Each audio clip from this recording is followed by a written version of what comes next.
उर्दू अकादमी में पूरे भ्रष्टाचार, पूरा रिश्वत सब हो रहा है और उसमें भी ठीक से एडमिनिस्ट्रेशन नहीं चल रही है।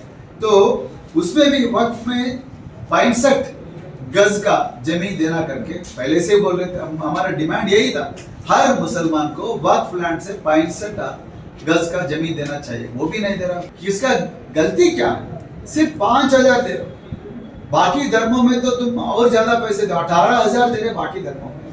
ये धर्म क्या गलती क्या? इसका पाप क्या है? ये बताना चाहिए सीएम साहब। आपने जब इफ्तार के दावत को आप बुलाते लोगों को, बड़े बड़े बुजुर्गों को बुलाते, बड़े बड़े लीडर को बुलाते, तब ये चीज का क्लैरिफिकेशन आप तेलंगाना के मुस्लिम समाज को देना पड़ेगा। क्या ये लोग क्या पाप किया? इमाम और मौजम लोगों के लिए आप कितना पैसे दे रहे हो? 5,000 कोई पैसे होता है? आजकल तेल भी 1 किलो का तेल, 1 लीटर का तेल भी कम से कम 250 रुपए में आता है, और एक खानदान कैसे जीते? तो उसमें आप क्या कितना दे रहे? 5,000 रुपए दे रहे, वो भी 1 महीने में नहीं देते, कभी कभी 2 महीना, 3 महीना, 4 महीने के बाद आता है। 2022 आपने 2,16,000 का एप्लीकेशन मांगे एई कॉर्पोरेशन से, 2,16,000, और इसमें एक पैसा भी फिर लोगों को नहीं है। और हम जब ऑफिसर्स के पास जाते हैं, दफ्तर के पास जाते हैं, हम भीख मांगते हैं, तब ऑफिसर बोलता है कि हम बजट नहीं आ रहा। तो फिर क्यों बाहर हल्ला मचा रहे हो? तो क्यों फालतू में हल्ला मचा रहे हो आप? एक तरफ बोल रहे हैं कि गंगा यमुना के तहजीब है, हम सब धर्म मिलकर जुड़ना चाहिए और इफ्तार में बैठेंगे और अच्छे अच्छे बातें करेंगे, मीठे मीठे बातें करेंगे, मगर बाहर आने के बाद एक पैसा का भी ये लोन नहीं मिल रहा लोगों को, ना लोन मिल रहा, ना जमीन मिल रहा, और तालीम भी ठीक से भी नहीं मिल रहा। और ये रमजान के महीना है, मैं इसीलिए ये भी बोलना चाहता हूँ, मैं सबूत के साथ बोल रहा हूँ। 4 एप्लीकेशंस 2016 में आपने ले लिए और अभी तक एक पैसा भी वो लोगों को नहीं है। जो अप्लाई किया तो 10 लाख के लोन के लिए, 5 लाख के लोन के लिए, 1 लाख लोन के लिए, एक पैसा भी लोगों को नहीं आया। फिर क्यों आप एप्लीकेशंस ले लिए? बजट भी ठीक से नहीं दे रहा मुस्लिम फाइनेंस कॉर्पोरेशन। मैं पहले ही बोला 10% से 12% पॉपुलेशन है मुस्लिम का, आवाम है, उसको आपका बजट कैसे भी कम दिया, 1% से कम दिया आपने, बल्कि हमको 12% का बजट आना था, 12% का पैसे आना था, लेकिन 1% से कम दिया पैसे। और उसके ऊपर तुम 1,65,000 का एप्लीकेशन लेके और 10 लाख, 5 लाख और 1 लाख का लोन को प्रॉमिस करके एक पैसा भी नहीं दिया, तो ये बदतमीजी नहीं होता?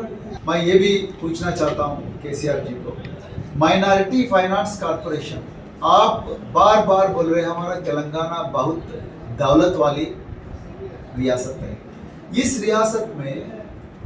रियासत में 3 लाख करोड़ का बजट आप हर मार्च महीने में पेश करते हैं असेंबली में, और उस 3 लाख बजट में आप मुस्लिम समाज को दे रहे कितना? 2,000 करोड़।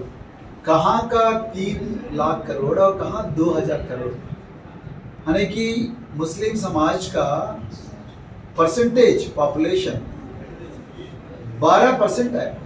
12% में 12% देना चाहिए और 12% के बजाय आप दे रहे 2,200 करोड़। 2,200 करोड़ से क्या होता?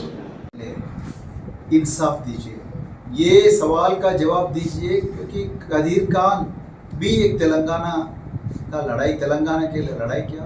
कदीर खान तेलंगाना के सिटीजन है, लेकिन कदीर खान को क्यों अभी तक इंसाफ नहीं पहुंच गया? कदीर खान को जिसने मार दिया उसके खिलाफ 302 मुकदमा जो FIR क्यों दर्ज नहीं हुई? इसका तफ्तीश क्यों नहीं हो रहा है? उसको अंदर क्यों डाल दिया? पूरा जितने भी दौलत वाले हैं, आंध्रा वाले, बॉम्बे वाले, सबको यार, यहाँ भी दौलत वाला है, वो सबको बांट दिया आपने। तो गरीब मुसलमान को क्या मिलेगा? ना खाना मिल रहा है, ना रोटी मिल रहा है, और रहने के लिए कुछ जगह भी नहीं मिल रहा। तो क्या सड़क पे जीना है क्या? वो कैसे जीना है? वो भीख मांगते हुए जीना क्या?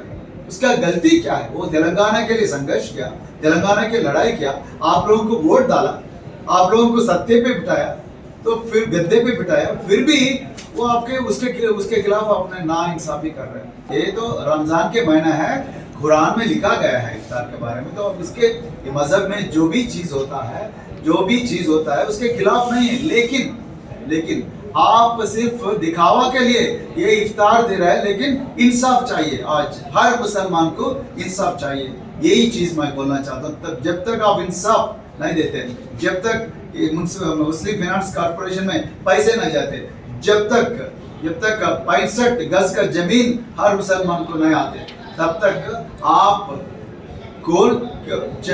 मुसलमान को बात नहीं कर सकते। मैं यही चीज आपको बोलना चाहता हूँ।